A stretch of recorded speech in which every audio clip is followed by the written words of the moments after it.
diversification is crucial. And what I've found is, asset classes, I try to get into you mentioned a few, there's just so many different asset classes.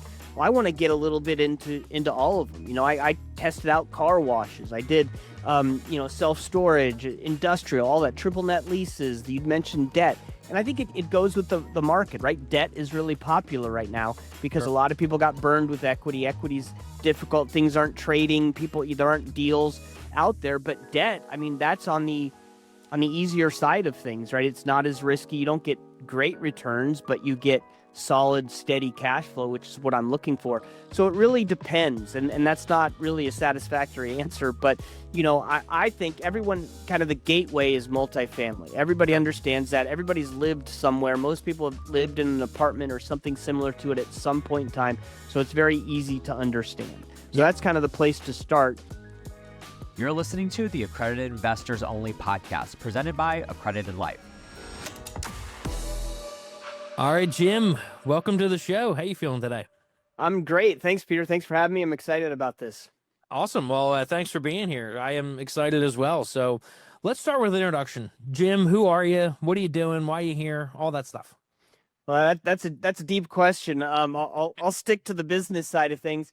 I'm a full-time passive investor in real estate syndications. I've always been interested in finance. Right out of college, I was a finance major in college. Right out of college, first thing I did was ask when I could contribute to my 401k and started pounding money in there because I was pretty confident at the time that the way to build wealth was through the stock market, paper assets.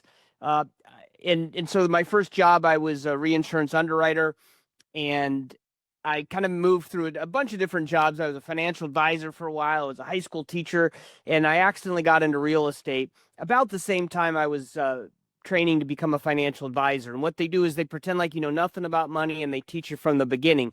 And as they were teaching me about money, I realized that everything they were teaching me fit better with real assets, real estate, than it did with the paper assets. And I kind of became convinced over a number of years as I was advising that paper assets were kind of like speculation, and investing in real estate, that was actual investing.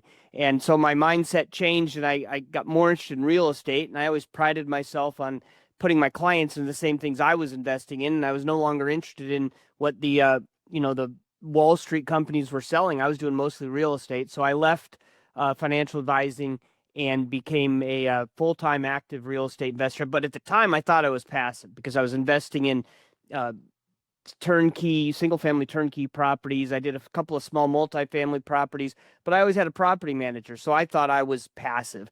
And then I found out about this thing called syndications, right, where you effectively hire someone to manage the asset.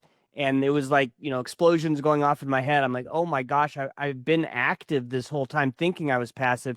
This syndication investing, that's actually being passive investing. That is passive investing. So I started doing that, but I didn't know how to do it. I didn't know anybody. So I started a little group.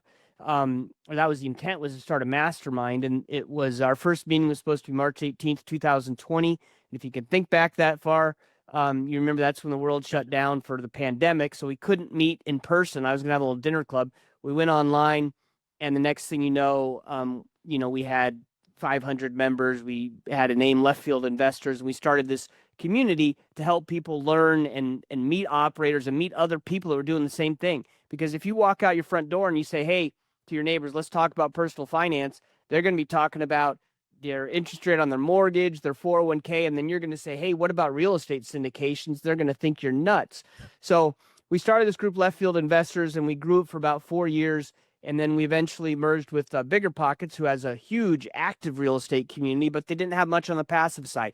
So that's where we started Passive Pockets, and that's where I am now. I'm the host of the Passive Pockets podcast, and I interact with our members on our, we have a forum and a website and a whole bunch of content there, and that's my full-time gig now. I'm both a private investor and I work with Passive Pockets.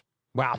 Well, that was a great introduction, Jim. A lot to work with there, but you definitely take an award for a great detailed introduction that kind of spans the many years, right? And Exactly. The evolution of your career. So, God, there's so much to unpack. Do you remember what it was like from on the syndication side? Because it's funny, like when you're in this world, I'm always blown away. You just think everybody knows this. You know what I mean? Yeah. It's just like you're living in it every day. I had somebody on the show a couple weeks ago, a doctor. He does in a hospital, 700 something doctors, and he did a poll with who knew about real estate syndication. And I think he said it was like less than 10 people knew what it was, and only like 2 had actually invested in it, which blew my mind. I'm just thinking, wow, like I thought everybody knows about this. Do you remember what that first introduction was? Yeah, I do actually. I was doing active real estate, and I'd invested. I'd done one door at a time, right? And then I'm like, well, four is better than one. So I went out looking for a fourplex, and I found a 22 unit and invested in that. And I thought it was going to cash flow great. It never did. It was terrible from the cash flow, but it was great accidental timing. I got lucky, and the price more than doubled, and I was able to sell it. But what that showed me is that multifamily was interesting to me. And so I started researching that a little bit. And that's how I stumbled into syndications, that, hey, you can buy these multifamily buildings and I could be a syndicator, get all my friends and family. And so I went to a seminar.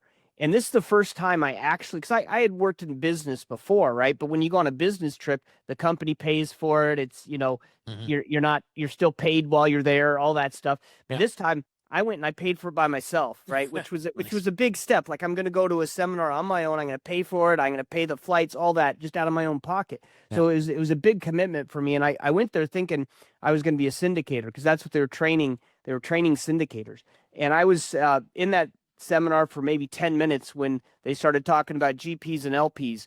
And as soon as they started talking about what LPs do, I'm like, oh, that's me. This GP thing, that is not me. That makes me uncomfortable, having to raise capital for people that I know. It just wasn't comfortable for me in operating this big business. But I thought, you know what? I do have capital. I could just deploy it with someone else who's a professional, right? They're an asset manager. This is what they do for a living. This is their job. So they're going to do it a lot better than I can. So why wouldn't I just put my money there? I'm going to make more money, and it's going to be easier. I'm not going to be fighting property managers. I'm not going to be doing all the stuff that I don't like to do. I can just do the stuff I like to do, which analyze investments, right? So when I found out about that, I did it all wrong at first when I invested in my first few deals. I didn't choose the right operators, didn't choose the right deals, but I found syndications, and I was just off to the races after that. I found that's what I wanted to do, and I feel like after 5 or 6 career changes, I finally found what I wanted to do, what I was put here to do. That's awesome. I love the kind of the story that you painted there with making that investment. I mean, this was your own money. I mean, your own time. This wasn't vacation, right? I mean, you were there with a purpose, and it sounds like it really worked out for you, and it paid, because I think that's such an important aspect that people kind of forget. Like you said, if you're going to do that on the active side, that's a full-time job. I mean, I think there's very few people who can do the syndication route, and do that like as a side hustle or something. You know what I mean? It's a full-time job. There's a lot that goes into that. So it's like, and then some people just want to jump in without, doing the training and spending some money and getting mentorships and all that kind of stuff. Now I'm sure there's times when you look back at what you did on the active side that helped you make that transition. Could you think of any lessons that you learned from your active investing that you brought with you along to the passive side? Yeah, I think the number one lesson is really you have to figure out where your skill set lies.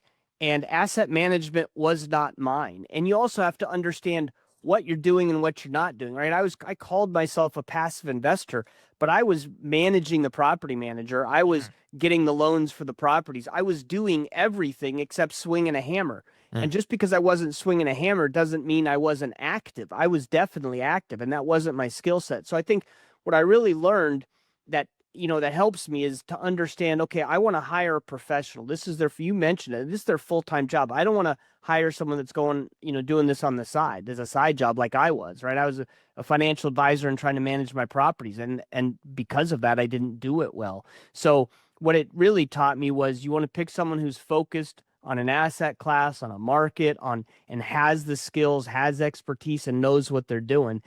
Because there are a lot of operators out there, and there's a lot of capital raisers out there, and you only have a certain amount of capital that you can allocate. And the only thing not the only thing, the number one thing that's going to determine success or failure of your investment is who you decide to partner with, because you're not only investing with them, you are a partner, because there's going to be an LLC and you're going to own a part of it. It might be 0.5%, but you're still an owner of that business. So you got to pick a partner that you're comfortable doing business with. That, I actually, one of my new qualifications is I want to actually like the person, right? If I don't like you and you're an operator, I'm not going to invest with you, because it's not like investing in Apple where I can't call up Tim Cook and say, hey, Tim, how's the deal going? Right. Yeah, sure. But for an operator, I got to call them up and through the good or the bad and have conversations with them. And it's going to be 5 years and now maybe 10 years that you're going to be in this relationship. So I don't want to be dreading picking up the phone or avoiding it because it's somebody I don't like or don't want to talk to or is arrogant or whatever, right? I want to make sure that I'm compatible with them. And it sounds like a minor thing, but it's important. And so I don't know if I really answered your question, but those 100% that I learned. Yeah, no, 100%. Well, let's talk about that, because it sounds like there's been an evolution to your passive investing from when you first got into it to where you're at today. So let's talk about those early days. What was it like? How did you make decisions then? And then how has it evolved over time? Yeah, I made decisions very poorly then. So I told you that first seminar I went to, I had I felt like I brought a bag of money because I had recently converted an old 401k to a self-directed IRA. Okay. And I went there thinking I was going to be a syndicator. And when I got there, as I said, I realized I wanted to be an LP. And then I thought, oh, I have this money. Let's go. And so I assumed stupidly that anyone at this seminar that was an operator, was a general partner, GP, they had to have been qualified, right? This was the real estate guys were put on this conference. And so I knew it was a quality conference. So I figured anybody there must have been qualified, must be just the top of class. And now I know that to go to a webinar or a seminar like that as a sponsor, all you have to do is pay them money and you show up. Sure. So yeah. Big mistake. So I started walking around and meeting people and saying, hey, I'd like to invest with you. Like I was throwing here's money, here's money, here's money. And, that turned out really poorly in a couple cases and okay in a couple others, right? That is not how you pick an operator. You don't go to a conference and just start saying, well, you're there, you must be good, right? That is false. So don't do that. So that's the first thing I did.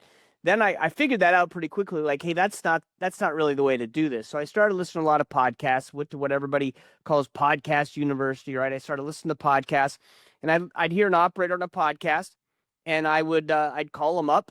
So I'd listen to them for a half hour, 45 minutes on a podcast. Then I'd call them up and I'd have a 30-minute or an hour conversation with them.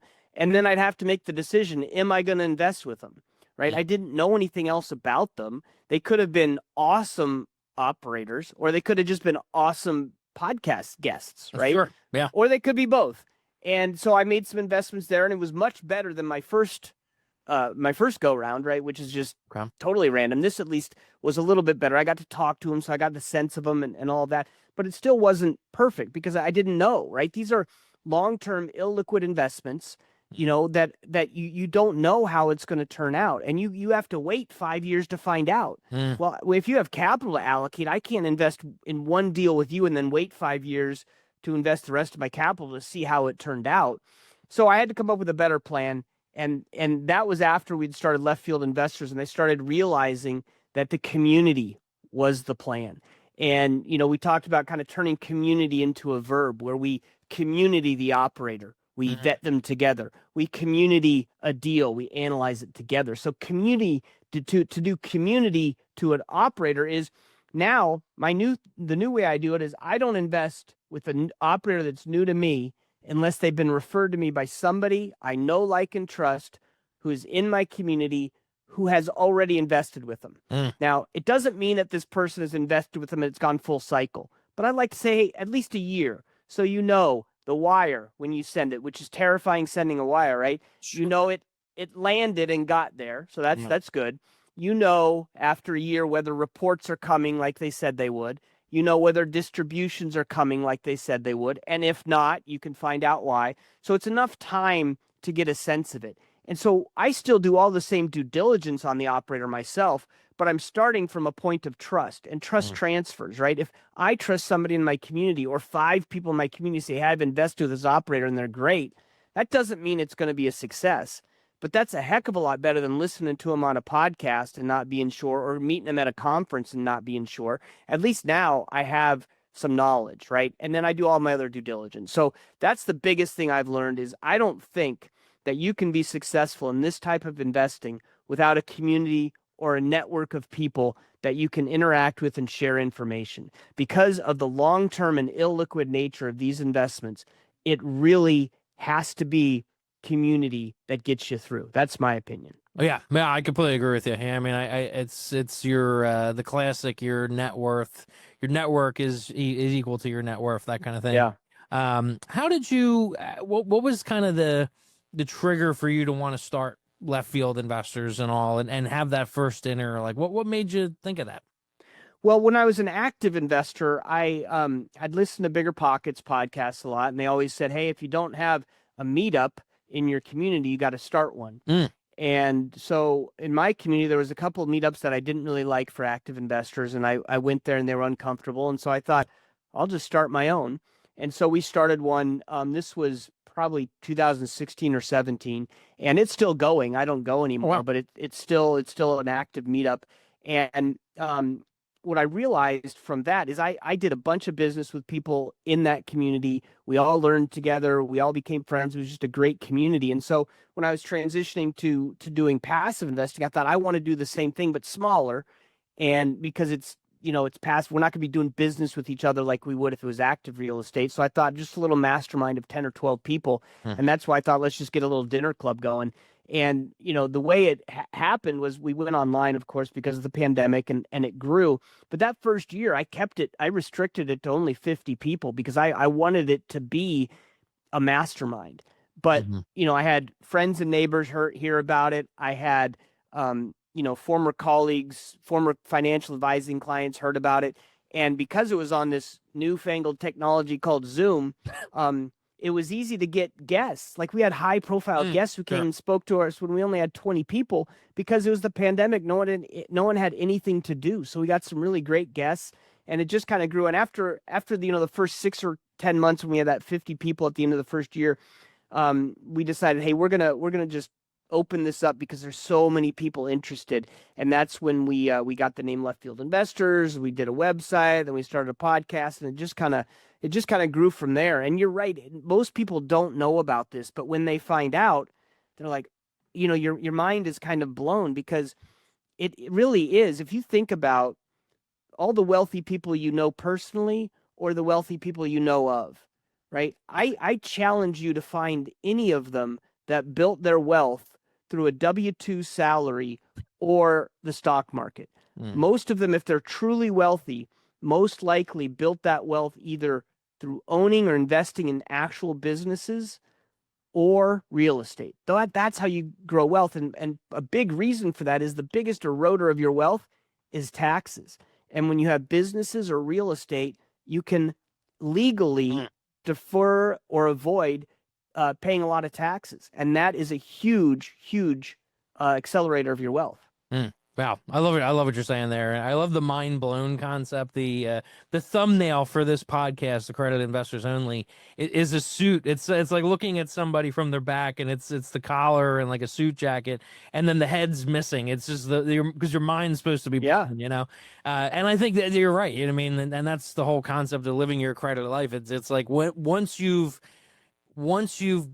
heard about it. I mean, once you've been brought into that fold, you have a responsibility, I think, in some way for yourself, for your family, for your community, to try to take advantage of it as much as possible. And that's where I completely agree with you. I think a community is such an important aspect. Talk to me about going like beyond the community. I mean, so you mentioned that. That's a great starting point, right? You mean to hear what are other people doing? Why are they doing it? What success have they had? What challenges? All that kind of stuff. From there, how does Jim make a decision? You know what I mean? Like, what are there what are other things do you want to see? To end up saying, all right, I'm going to send that wire or cut that check, that kind of thing. Yeah, well, for me, it's all about the operator first. And so, like I said, I vet them. And one of the ways I do it is to, ask people in my community, they recommend them. Okay, great. Then what do? Well, I want to talk to them. So I get on a call, and I'll talk to the operator. and ask them a bunch of questions. We have a checklist of passive pockets. It's just asking about their track record, basic stuff.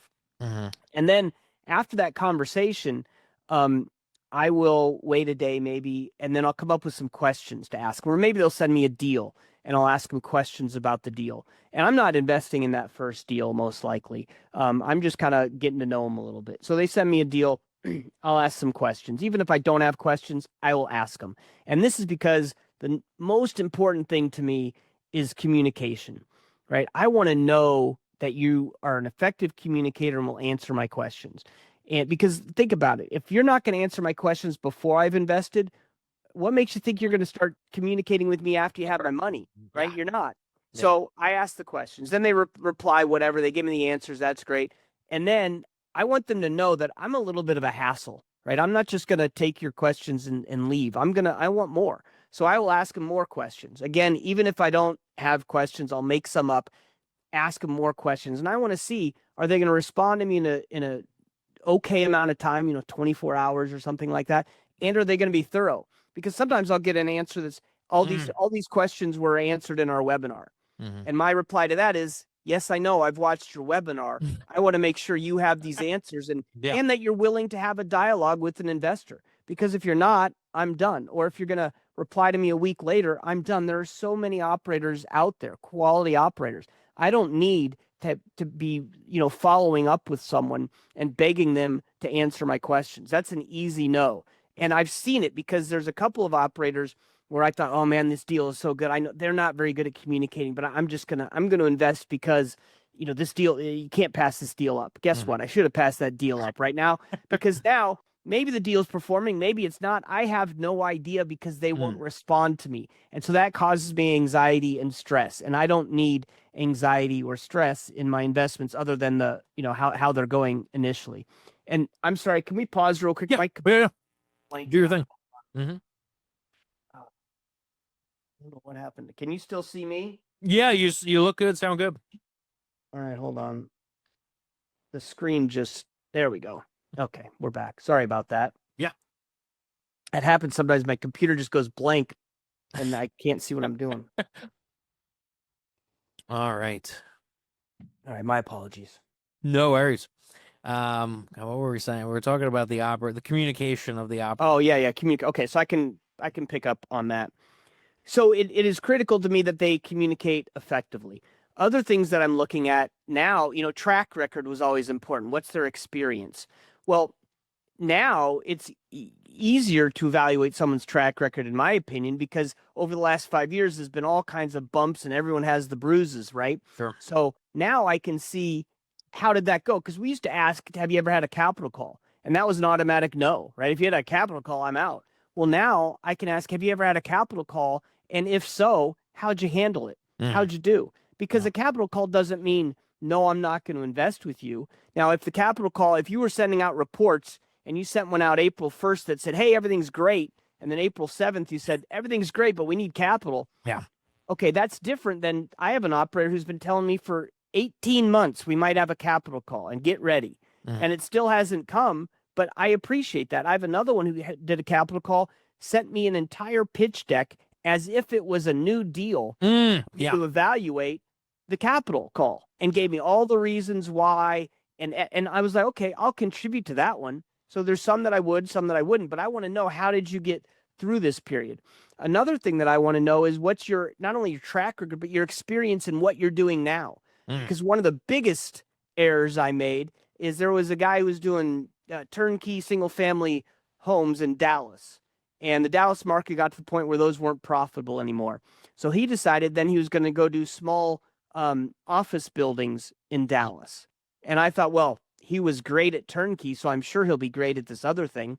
Wrong, right? So I was his guinea pig. If you're going to do something in a different asset class or a different operation or a different market, I'm not going to go in right away and invest with you. I'm going to watch and see how you do. So I want to make sure that you're working in the areas of your expertise. So those are some of the things that I look at when I'm evaluating an operator. Yeah, patience is key, right?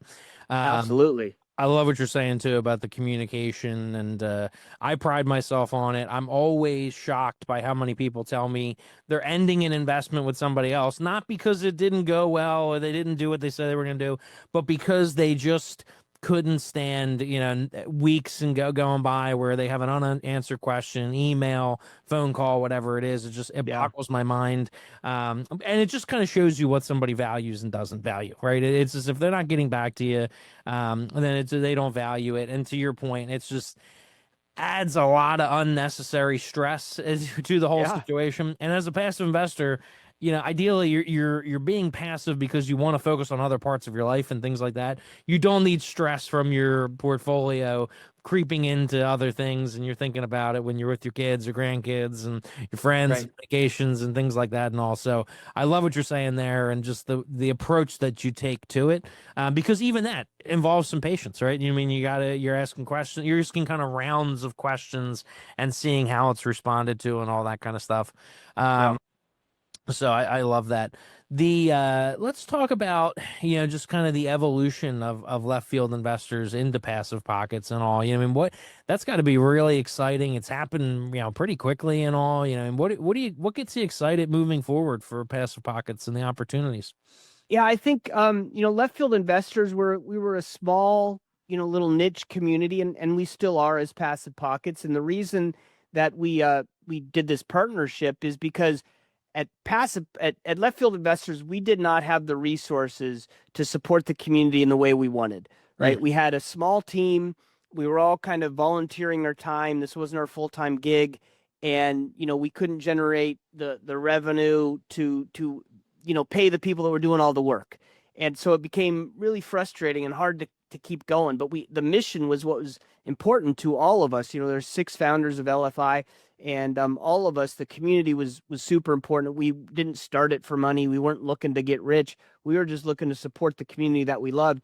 And we realized that partnering with Bigger Pockets, they have a community of over 3 million active investors. Wow. So they know something about running a community. Sure. And they also have resources. And so what they were looking for was a head start on how to run a community of syndication investors. And what we were looking for is someone experienced in running a community who had the resources to kind of push things forward and do some of the cool things that we want to do. And so it was a perfect marriage.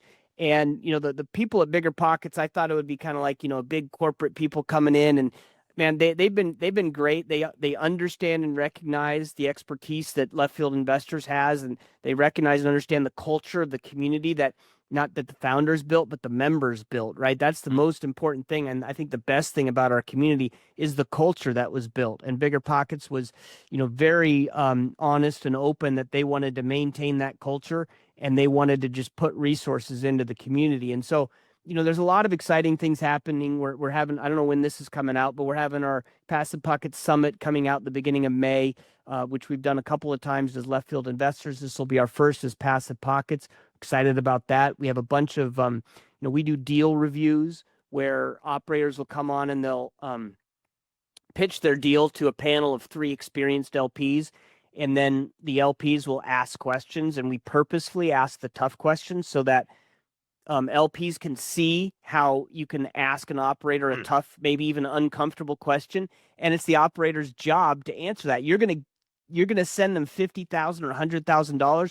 They should be able to answer any question you want or you have. So then we have the LPs ask those questions, and we're not trying to be gotcha like tough questions, but they're just questions to make sure the operator knows what they're talking about and knows their deal. And then afterwards, the operator will get off the call, and then the 3 LPs will kind of chat amongst themselves. What did you like about the deal? What didn't you like? What questions do you have? And then finally, we'll all say whether, if we had capital available, whether we would consider this investment. Sometimes it's yes, sometimes it's no, sometimes it's maybe, here's what I need. So there's a lot of new things that we're doing like that. We also have sponsor reviews, so you can go, it's like a Yelp, you can go on there and give a sponsor 5 stars or 1 star and an explanation for it. So the resources that Bigger Pockets is able to give us just helps us really grow the community in the way that we had always wanted to at Left Field Investors. That's awesome. Yeah, we're going to be at the conference in May, so very much looking forward to that. Excellent. And it's been awesome to be a part of the community and see how much it grows, because I think the timing was so perfect. Raising money now on the operation side for 10 years, and it's just the internet has made fundraising and finding deals, I think, more accessible than ever before. I mean, something that was very much a like almost like a country club or who you knew, kind Yeah. of in real life handshake kind of a business is now. I know a lot of investors that, they'll get the ads on Facebook and they'll actually call. I mean, they'll call and they'll have a conversation with somebody and they'll actually invest money and things like that, or people that they see on LinkedIn and on podcasts and stuff like that. Like you said, it triggers a conversation and a phone call and a relationship from there. So it's become more accessible now than ever before, but the space was missing that community, and I think with Bigger Pockets, especially, where people, would kind of evolve to a certain point when Bigger Pockets didn't necessarily have something for them, because they wanted to, like you said, like kind of like your personal evolution, I mean, where you were active, or you're passive, but with actively passive, I mean, that kind of thing. You get to a certain point where you kind of graduate past that. Now you want to look at syndications and funds and stuff like that. And now Bigger Pockets has something for those people and all. And so I think it's awesome. Yeah, it's funny you say that because we have internally, we've called it graduating, right? There's a lot of people, most of the founders of Left Field Investors were avid Bigger Pockets fans, and we're all, when we were doing our active real estate, and then we graduated to doing passive, and we left the platform. And so now we're actually developing an educational program just for people like that, for people that are active and want to fully or partially get into passive investing. We're going to provide a path so that they can kind of keep a foot in Bigger Pockets if you still want to be active, but then dip your toe into passive pockets in kind of a transition. And we're going to actually help teach people how to move from active to passive and all the things you got to think about. So yeah, you nailed it. It's the graduation. And now you don't have to leave the Bigger Pockets platform. You can still stay there, but you're going to have your own separate niche, which is passive pockets, because we are part of Bigger Pockets, but we're also completely separate. We're a whole different ecosystem. Yeah. And I know that from conversations with investors over the year, a lot of people know me from, Bigger Pockets and from where I was at in the past and all. And so which came from Bigger Pockets. So a lot of the people I know had some relationship to Bigger Pockets. And when you ask over time, they've like the graduation thing. I mean, so seeing this was just such like a, wow. I mean, this is just a perfect opportunity. I mean, taking advantage of that gap that was kind of there, to fill that and create some value for people. I think that's awesome. One thing I forgot to ask you was like, we've been talking a lot about the operator, but how do you look at, the asset class and the deal itself, location wise, all that kind of stuff? Because that's a piece of it too, right? Obviously you got to know, like, and trust the operator, you, like you said, you kind of get a referral from the community, that kind of thing. But how do you make a decision from, multifamily versus industrial or retail or single family or lending and all the different flavors that real estate has to offer, and then all the different marketplaces? You know what I mean? Like, obviously the South is going to operate differently than the Midwest versus the Northeast and the West. So let's talk about that for a little bit. I think the one most important thing other than operator for me is diversification. And this is where syndication investing really shines, right? If you're an active investor, it is almost impossible to adequately diversify because you're not going to go into multiple different asset classes, most likely, right? You're not going to go into multiple different markets.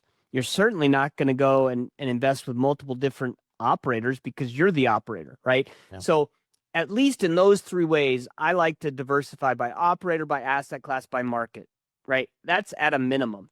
And then there's other ways, by debt, there's all kinds of different ways to diversify. But I try and really get out there and diversify. And I really learned during these difficult times when I went all in with a couple of operators and, regretted it because they had one business plan. It was one of them was basically flipping apartment complexes using bridge debt. Okay, well, that was awesome. I mean, we made 50% annual returns until we lost our capital on a bunch of deals because that no longer worked, right? So diversification is crucial. And what I've found is, asset classes I try to get into you mentioned a few, there's just so many different asset classes. Well, I want to get a little bit into all of them. I tested out car washes. I did, self-storage, industrial, all that, triple net leases. You'd mentioned debt. And I think it goes with the market, right? Debt is really popular right now because Sure. a lot of people got burned with equity. Equity's difficult. Things aren't trading. There aren't deals out there. But debt, I mean, that's on the easier side of things, right? It's not as risky. You don't get great returns, but you get solid, steady cash flow, which is what I'm looking for. So it really depends. And that's not really a satisfactory answer. But, I think everyone kind of the gateway is multifamily. Everybody understands that. Everybody's lived somewhere. Most people have lived in an apartment or something similar to it at some point in time. So it's very easy to understand. So that's kind of the place to start. And then, I would recommend to people just search out other asset classes and see what catches your fancy, right? Now, industrial, because there's a lot of onshoring going on. There's the Trump tariffs are causing issues, and so people are probably going to be onshoring. Does that mean industrial is going to be better off? Maybe. So that's something to think about. Self-storage, that they say that's usually recession proof. Well, will it be this time? Because if you look, anytime you see a new apartment complex going up, you are now seeing self-storage units going in right next to it. Well, self-storage has also changed a lot because a lot of the younger generations aren't buying homes, right? So maybe they're living in an apartment, but they have all their gear, right? They have a bike, they have their skis, all the stuff they like to do on the weekends, right? They buy a little self-storage unit and put their stuff in there. So they're using them more like a garage. So there's all kinds of different things to look at, and you just have to analyze those, do some research, and then find what's comfortable for you. It's the same thing with the markets, right? Everybody is going to the smile states or whatever they are, right? The places where the population is going, because the population's going, jobs growing, money's going there. And that makes sense. But it also, you look at Phoenix and it might be overbuilt. Sure. So sometimes when I see somebody has a deal in Iowa, I'm like, that's interesting. I'm not going to dump all of my money in Iowa, but if I'm in 5 Phoenix deals, maybe I want a bit of Iowa too, because it's a different market with different mechanics. And so I don't think there's a great answer to this question other than, I just kind of keep my finger on the pulse. Again, I keep saying this, I'm a broken record. That's why community is so powerful, because not only are we talking about operators, we're talking about different asset classes. And you're going to hear an asset class you never heard of, marinas, right?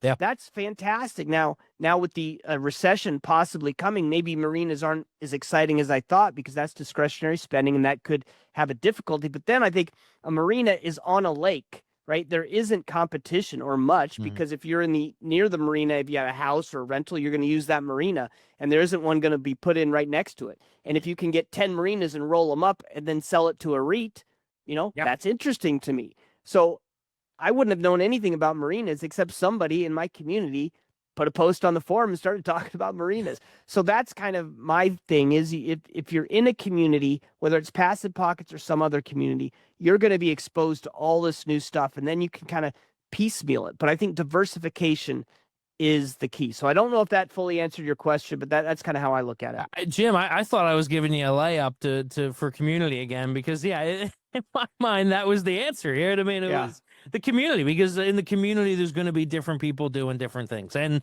what I've always loved about having like our investor calls and things like that, where it's on Zoom, you got people from all over the country. You know what I mean? So people in California, people in New York, people down south. I mean, so it's kind of spanning the spectrum, and they all have different things going on, and they're all seeing things differently from their perspective. So I've always enjoyed it. I've always thought the community, and then I've used obviously like Passive Pockets, but also like industry event, networking groups like NIOP and ULI and things like that, because you get all kinds of articles and information and podcasts from industrial and office and retail and you name it. You know what I mean? It kind of covers all the gambit in commercial real estate. So I think the community is a great place for that kind of information too, especially when it comes to like due diligence and that kind of stuff, because it's like, unless you have a CoStar account, or you're paying for, and which is a lot of money, or you're paying for some other kind of source of data, to be able to go to the community and say, we're looking at this in Arkansas, we're looking at this in California, we're looking at this in Phoenix, to be able to find somebody there who actually lives in the area. Yeah. I've had that with my investors where we've looked at deals in, California. We looked at something, not for funds or anything like that, but just like a personal thing. And I'll call somebody up and say, hey, you live by, do you know this place and all? Be like, oh yeah, drive by. We go to vacation right over there. We drive by it all the time. Like, so I think the community for source kind of sussing out locations and stuff like that helps as well. But then to your point as well, like just educating yourself, because I think, like you said, single family, multifamily, they're kind of like the gateway drug to all these other asset classes, right? It's Absolutely. We've all lived in single family. Chances are we've all rented apartments. Like you know who the tenant is, how it's going to be leased and all that kind of stuff. Retail, I think, is another one. Like chances are you go to the supermarket, you get your coffee, you get your haircut. So, kind of what types of tenants go there. But when you're doing industrial or something like that, it's like, can they wrap their head around who's going to be leasing that space, all that kind of stuff? And that's where the educational, the webinars and the podcasts and all that kind of stuff, it helps to kind of educate yourself.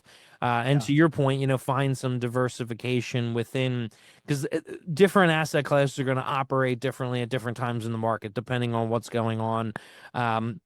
And to your point as well, from like a location wise, like we're in the Mid-Atlantic, we still have less inventory on market than we did pre-COVID, whereas there's areas down south that have more inventory now than they did pre-COVID. So the supply and the demand's different. The development that's coming online is different. So it creates a lot of different. It just creates a different market, with different supply and demand metrics. And I always think too, the competition's really. I feel like it's harder to find deals in some of those south markets down south and all, where there's just so much competition and so many people from all over the country have migrated down there to find deals as well. So there's a lot of reasons to diversify beyond that. So I love what you're saying. Yeah. And if you can find just like an operator in an unlikely market, right? Like we found one operator in New York where no one wants to invest in New York, but you know what? They know the New York market. They understand the rent control there. They're able to handle it. And so, and they have some barriers to entry that other operators aren't going to come in and be able to be successful. So do I want to put all of my money there? No, because it's not as landlord friendly and all that. But would I do a deal or two there to offset some of the other things? Absolutely. If you find the right operator and the right deal. And so that's why I think looking for different markets, I always kind of perk up when it's something that isn't the normal, southern markets or, all the normal states where everybody's flocking to. When I hear something from Oklahoma, I'm like, oh, hold on a second. Maybe I'll take an extra look at that. I have enough stuff in Dallas already. Yeah. It grabs your attention, right? Yeah. Well, Jim, just to kind of put things into perspective and all, it sounds like the community and what you've done, making the transition from, active to passive over the years and all, has really changed your life in a lot of ways. What do you like to do with your free time, if you don't mind me asking? What are you doing this all for? I always think that helps for people. It's a motivator, right? Like why to do this, why to join the community, get out of your comfort zone and all. What are you doing it all for? Well, it's time freedom. That's what I want. And someone else said it, place freedom, right? And so location freedom. My goal is, my family, we bought a place in Colorado, and I'm going to spend next winter, now that all the kids are out of the house, I'm going to spend next winter skiing. And, nice. Being a syndication investor allows me the opportunity to do that, right? I can invest from anywhere. So I'll take my laptop and go in the mountains and ski all day and do my investing stuff when I feel like it. So that's the time freedom and location freedom is why I'm doing that. And I'm to the point where we're kind of there, and it's fantastic. Awesome. I love it. Well, Jim, I appreciate you coming on and talking to me. This has been a great conversation. For people that want to learn more about you, they want to learn more about Passive Pockets and all, how can they do that? Best way to do that is go to passivepockets.com. You can get a 7-day free trial and check us out. You can contact me there through the direct messaging on the website if you want to have a chat. I enjoy talking to investors, so I'm definitely up for that. But passivepockets.com, that's the place to see us. And if this comes out before May, then come see us at the summit in Columbus. Definitely.